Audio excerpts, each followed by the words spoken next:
Hello, welcome to Unicorn Princess Tarot. So, ito yung reading natin for air sign. Gemini, Libra, and Aquarius. Take only what resonates. Para sa mga gusto magpa-personal reading, Jing Tarot Trader, search mo lang siya sa Facebook. Ayan. And, hopefully mag-comment kayo sa baba kahit po heart-heart lang. Smileys. Malaking bagay yun sa akin. Okay, so let's start your reading. This is for air sign. Gemini, Libra, Aquarius. So, magka-concentrate tayo ngayon sa person na kakonect mo. Anong nasa isip niya, emotion niya, anong gusto niyang mangyari, at kung ano yung gusto niyang sabihin sa'yo. Sino tong person na to? Okay, for air sign, you do have your commitment and roller coaster. Okay, so, ano yung gusto niyang, ano yung nasa isipan niya patungkol sa'yo? You do have your trash, interview, and done. Ano yung emotion ng taong ito towards you?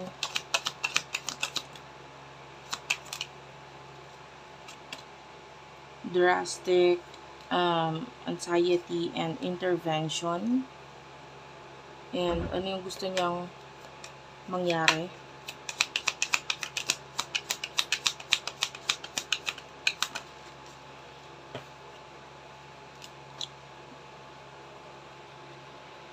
You do have here searching, blog, and waves is also here.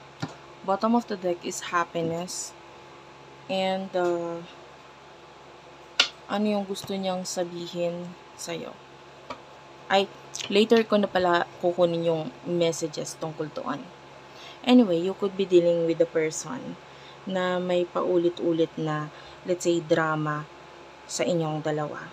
You do have your commitment and roller coaster. It's like paulit-ulit. But nakita tayo na once na nagkaroon ng pagkakaayusan or maayos na connection, communication, nauuwi ito sa magandang commitment.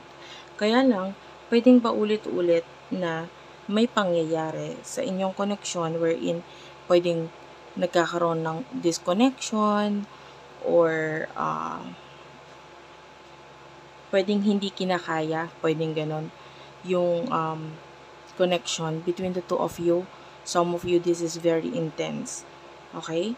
And nagdudulot ito ng yung pagbabalik ng connection sa inyo. So, pwedeng in and out. Pwedeng may times na pag nagbabalik yung connection, nagbibigay ito or nagdadala ito ng excitement sa inyong dalawa. Nagbibigay ng happiness. This is a person that could make you smile. And this is a person wherein pwedeng komportable kang i-open lahat ng gusto mong i-open sa kanya. Maybe yung mga katrabahan mo sa buhay, you are comfortable with this person. Ngayon, ano yung nasa isip niya? Okay, you do have your trash, interview, and done. So, pwedeng itong person na to,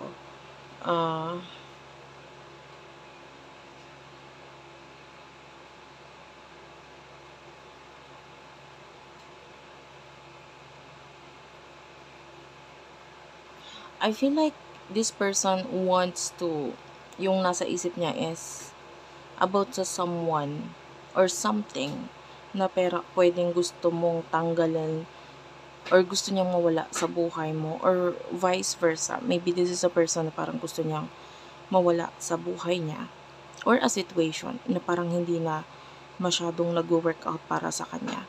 This person is thinking about this lesson na natututunan niya ngayon regarding that. And I feel like gusto niyang pag-usapan yung tungkol doon. No? Ngayon, if this is you, no, na pwedeng may mga hindi magagandang pangyayari sa'yo, stressful moment sa'yo, or situation sa'yo, parang gusto niya na makausap kanya regarding doon, malaman if you're okay or whatsoever, you know. And kung regarding naman sa emotion ng taong ito, ika-clarify lang natin, ha?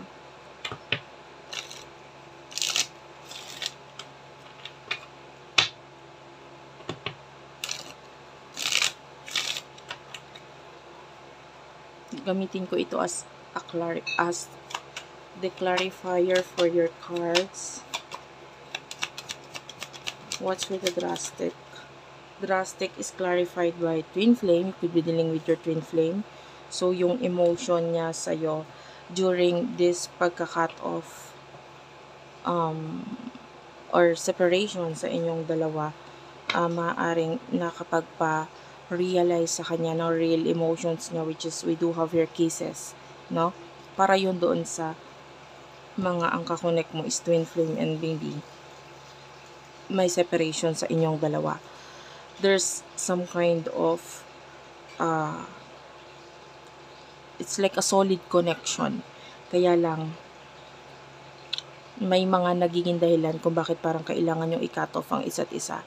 But then there's a realization for this person about his true or her true, regardless kung her or his ang sasabihin ko, babae man or lalaki, LGBTQIA+, ha?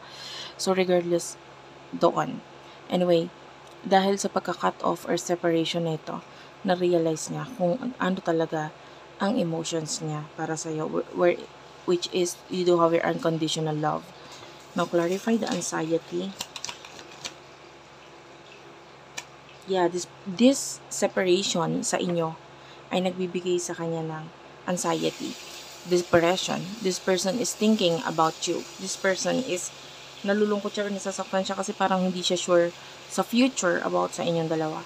And this person is missing you a lot. Namimiss ka niya. And at the bottom of the deck, you have your heart broken. So, sobrang nasasaktan itong person na ito. Kasi, actually, unti-unti na siyang nasanay sa separation ninyo. Pero ang problema is kung nasaan siya ngayon, parang kailangan niya pang masanay doon. And if ever you're dealing with a person na may kakonect pa na iba, which is you do have your seduction, this is showing as a third-party situation, nakikita natin na parang may mga nare-realize din siya dun sa taong kakonect niya ngayon. And it feels like this person is not happy. Parang kailangan niyang magbago, makisama, or intindihin kung ano man or sino man itong person na ito nakakonect niya. And this person is showing us a person na parang nagkakaroon ng realization about sa mga bagay or sa'yo nung nawala ka. Now, what's with the intervention? You do have the dragonfly. By the way, kung hindi ka nakaka-relate, this is not your reading. Huwag mong ipilit. The dragonfly is here. So, yan. You do have your rescue, other involved. Yung person mo is feeling trapped in a situation, you know. When you read the word rescue kasi, it means you are in a situation na ayaw mo. Hindi ka naman magpaparescue kung ikaw ay nasa okay na sitwasyon, hindi ba? And this person is unti-unti niya nare-realize na ayaw niya yung sitwasyon kung nasaan siya. Ayaw niya yung person na kakonect niya. And this person, you do have the dragonfly. Ayan. Regarding dito sa changes na ito, wherein yung other people are involved, which is yun nga, yung person nakakonect niya or people nakakonect niya. You do have your seduction. This is a third party situation. This is attraction, flirting, dating, hooking up, temptation.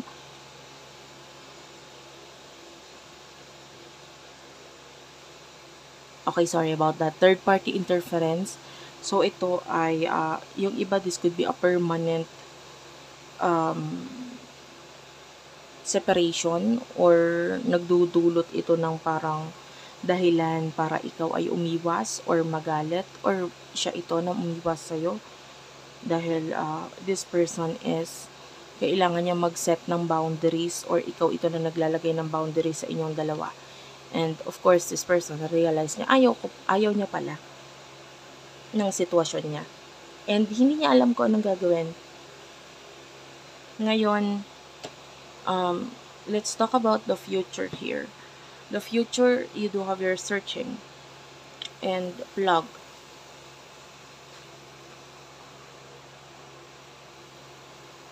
So there's this online looking for info, records, tune in, internet connection.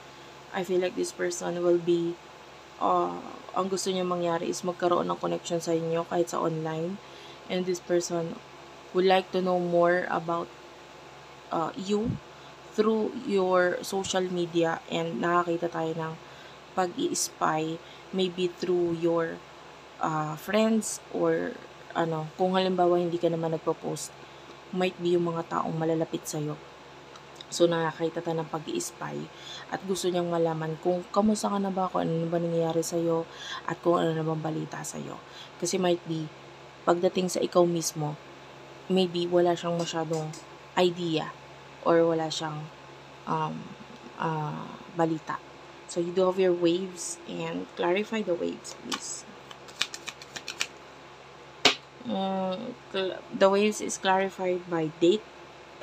Some of you, there's a new person who is about to come to your life. And actually, this is not, kasi itong waves is wala nang kinalaman sa person mo. It's yung kinuha natin kanina is anong gusto niyang mangyari. No? And, pwedeng ito ay walang kinalaman na sa kanya. But rather, I can see a new person na maaaring paparating sa'yo if you are dealing with a person in the past, and pwedeng may relationship or naging relationship sa inyong dalawa. Pero kung wala naman, and maybe you're dealing with a twin flame, this is showing to me as ang gusto niya mangyari is to date you, is to have this new to meet you in person, or maybe to plan a date, or makita ka talagang harapan. Ganun, face to face. And you do have your hammer at the bottom of the deck. This person, gusto niyang i-work out kung ano man yung meron sa inyo. Okay? And if this is a person in the past na pinag-uusapan natin, and maybe there's an unhealthy relationship in the past sa inyo, this is actually an advice for you na huwag ka masyado magpadala sa emotion mo. It's okay na makipag-connect ka sa new people, not necessarily love, not necessarily kapalit ng person na ito, but rather maybe friends or people that could help you na maayos ang sarili mo. Kasi sometimes, if we cannot fix ourselves, and then we will pray, magdadasal tayo na sana naman po ay maging maayos na ang sitwasyon ko, makalimutan ko na, etc. Kasi si God, hindi siya sasagot sa'yo. Ang gagawin niya is that maybe may mga tao siyang dadalhin sa buhay mo in order for you to heal from these past experiences. And syempre ikaw, ang duty mo is to open up yourself, open yourself to these people na might be makatulong para magkaroon ka ng transformation and ma-heal kung ano man yung mga dapat mong i-heal sa buhay mo. Okay? And anong gustong sabihin ng person na ito?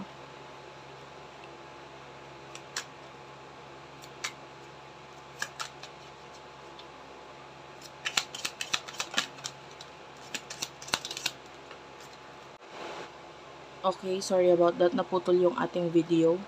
Medyo nag-lag yung aking phone. You do have here, there is someone else. And let me hold you. I just wish things were different. And maybe. Okay. I feel like ang person na ito, with regards sa person in the past, maybe a twin flame connection. Doon muna tayo kasi dalawang connection na kukuha ko. This person wants to hold you. This person wants to see you, or wants to talk to you. There's this angel number 77. Kaya lang, there is someone else, no? Meron pang someone na nakasagabal. And maybe, no? And maybe,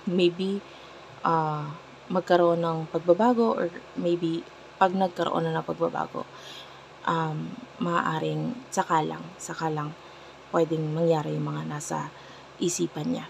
Okay?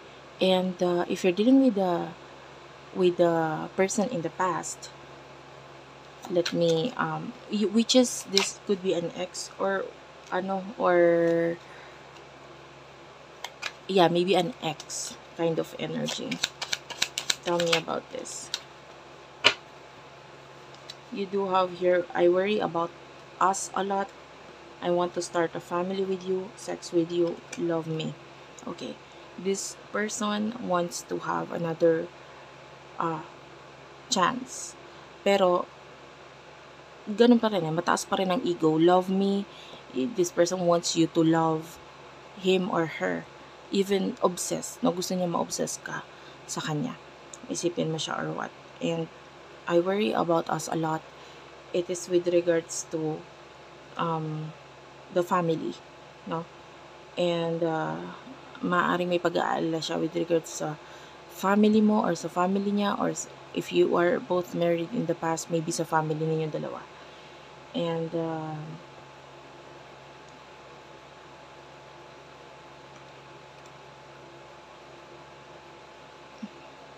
wala tayong masyadong nakita dito sa person to. Actually, there's the number 10 and it's like an ending number.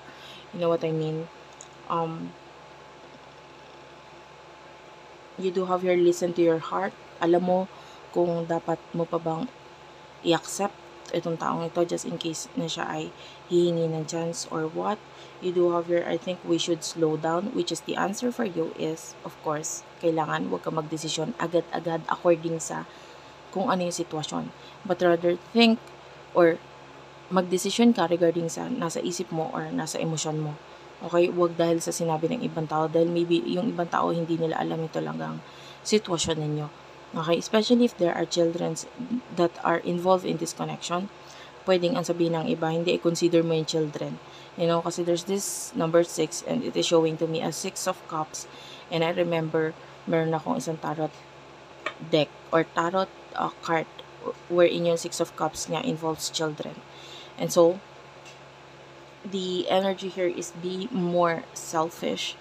So, this is an advice for you na kailangan maging selfish ka pagdating sa paggawa ng desisyon or action with regards to this past person. Okay? Thank you for watching, guys. I love you all and bye-bye.